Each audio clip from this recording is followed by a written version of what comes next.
Hello and welcome back to our channel. So today we shall be doing learning about operations with negative and positive, and we'll just be looking at the basics today.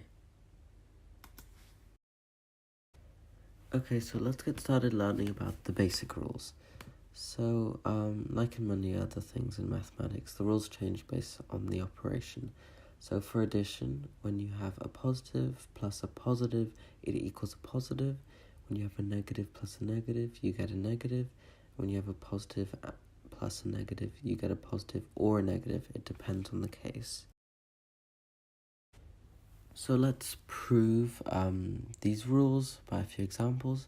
So let's say you had positive 7 plus positive 3, you get positive 10, which proves rule 1.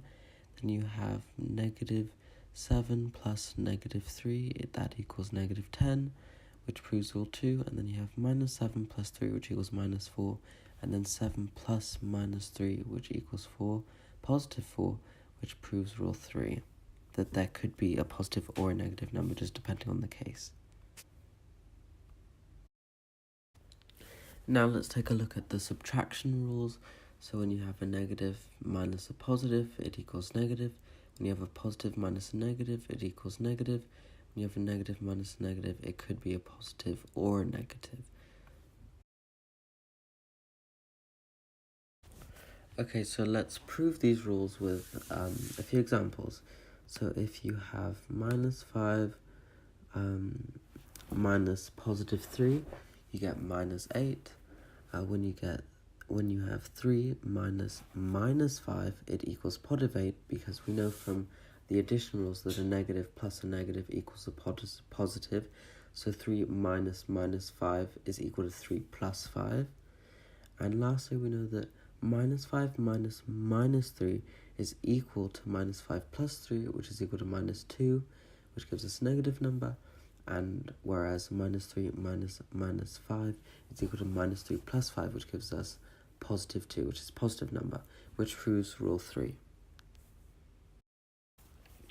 Moving on to multiplication, the rules are as follows. So a positive multiplied by a positive equals a positive multiplied by a negative equals a negative, and a negative multiplied by a negative equals a positive. So let's explore these through some rules, through some examples. So we have 5 times 3 equals 15, 5 times minus 3 is equal to minus 15, and minus 5 times minus 3, which is equal to 15. And lastly, we have division. So the rules are a positive divided by a positive is a positive, a negative divided by a negative is a positive, but a negative divided by a positive is a negative, and a positive divided by a negative is a negative.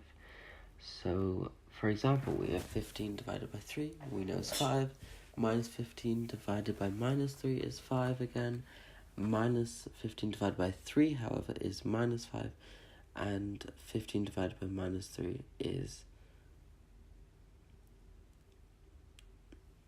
also minus 5, which proves those rules.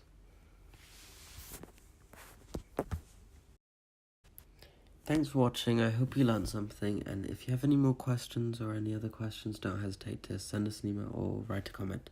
Bye!